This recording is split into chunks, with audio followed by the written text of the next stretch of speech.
गृह मंत्री अमित शाह ताड़ीपार में ये इस देश का दुर्भाग्य है जो एक ताड़ीपार को देश का गृह मंत्री बना दिया गया। प्रधानमंत्री झूठे हैं, सिर्फ झूठ बोलते हैं, ये कहना है प्रदेश कांग्रेस महामंत्री तारानंद सादा का। दरअसल आपको बता दें कि कांग्रेस चली गांव की ओर उक्त कार्यक्रम को धार देने और जमीनी स्तर पर मृत कांग्रेस को मजबूती दिलाने वास्ते अब कांग्रेस के बड़े नेता से लेकर छोटे नेता गांव की ओर निकल पड़े हैं। इसी कड़ी में सुपौल के वीरपुर पहुंचे सादा के कोशी निरीक्षण भवन में मीडिया से रूबरू होते हुए उन्होंने बताया कि देश के गृह मंत्री और प्रधानमंत्री पर जमकर हमला बोले। देखिए जीजे न्यूज के स्पेशल कॉरेस्पोंडेंट जुबेर अंसारी से हुई खास बातचीत में क्या कुछ कहा।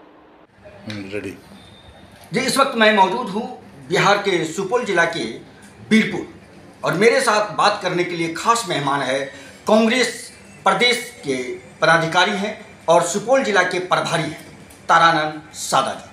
अभी मीडिया से बात करते हुए इनकी या यूं कहे जुबान फिसल गई या उस बात पे अड़े हैं। देश के गृह मंत्री को इन्होंने कहा ताड़ीपार, उस पर हम अभी इनसे बात करते हैं। जी, आपको बहुत बहुत स्वागत है इनसे बात करने के लिए।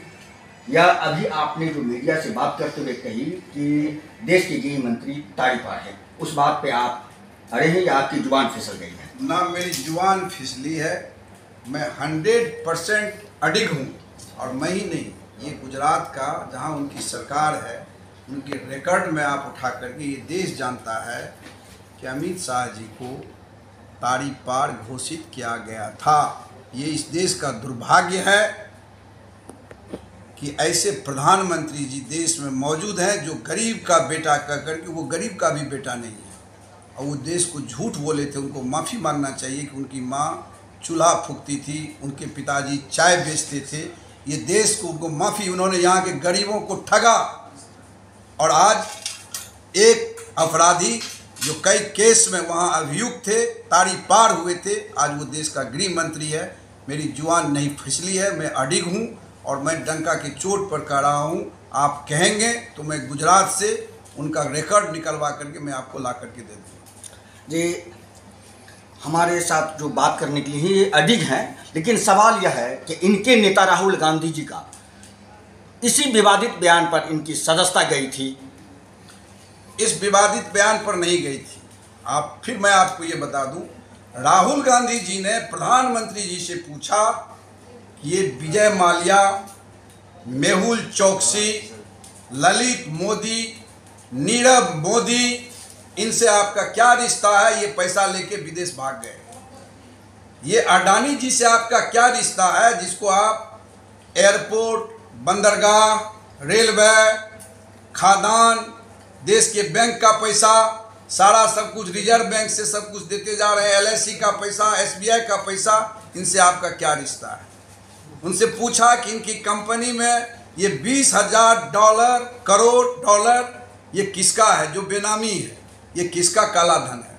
तो आप जानते हैं कि एक मोदी ने केस किया, उन्होंने कहा था, कहिएगा तो मेरे पास अभी भी वो है, मैं आपको सुना दूंगा। एक चुनावी सभा में उन्होंने कहा था कि ये सब के नाम मोदी मोदी मोदी क्यों है, और एक मोदी ने केस किया और मोदी ने केस किया और कोर्ट, लोअर कोर्ट ने वर्डिक्ट दिया। 24 घंटे में सदस्यता समाप्त हो गई। सुप्रीम कोर्ट के वर्डिक्ट से तय हो गया कि इस देश के प्रधानमंत्री, गृह मंत्री दिन रात साजिश करते हैं और राहुल गांधी को तो सुप्रीम कोर्ट ने वर्डिक्ट दे दिया, लेकिन उनका सदस्यता बहाल करने में 72 घंटा लगा दिया, जिसके परदादा ने अपनी सारी संपत्ति इस देश को दान कर दी, देश को समर्पित कर दिया। आनंद भवन अभी भी जाकर के प्रधानमंत्री जी देख लें। उन्होंने कहा कि मेरा कोई घर नहीं है, उसको तुरंत नोटिस थमा दिया जो आप बंगला खाली कर दीजिए। राहुल गांधी ने तो बंगला खाली कर दिया।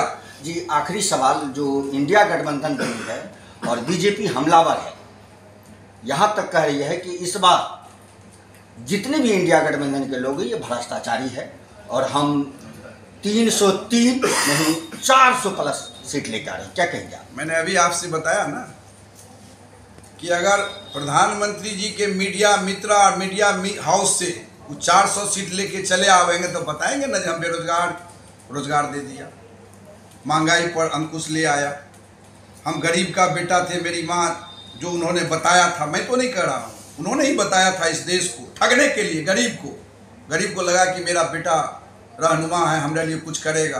तो उसके खाता में 15 लाख रुपया दे दिया। 2 करोड़ का नौकरी अभी 18 करोड़ नौकरी मिल जाना चाहिए। महंगाई चरम सीमा पर हो गया।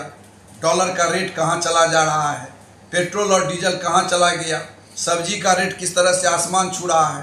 तो पता नहीं प्रधानमंत्री जी दिवा स्वप्न तो नहीं देख रहे हैं और बीजेपी कि हिंदुस्तान की जनता मूर्ख नहीं है कि ये हिंदू मुसलमान और बैकवर्ड फॉरवर्ड कर देने से उनको 400-500 सीट दे देगा। आपकी क्या उम्मीद है? मैं तो बता रहा हूँ जिस बार इनका सफाया होगा। ये गलतफहमी में रह रहे हैं। डिक्टेटर तानाशाही हिटलर की नहीं चली तो मोदी जी की भी ये तानाशाही नहीं चलेगी। ये जो आप जिस तरह से लोग मतलब इंडिया गठबंधन की सरकार बनेगी, जीतेगा इंडिया गठबंधन, जीतेगा इंडिया, हर हमेशा जीता है, इंडिया जीतेगा। और ये वही इंडिया है, ये बापू का इंडिया है, ये महात्मा गांधी की इंडिया, ये पंडित नेहरू, सरदार वल्लभ भाई पटेल, मौलाना आजाद, अम्बेडकर की इंडिया है और ये इंडिया जीते। धन्यवाद बात करने के लिए। हमारे साथ खास मेहमान थे तारानाथ सादा जी। इन्होंने अपनी बात पर अडिग रहने की बात कही है।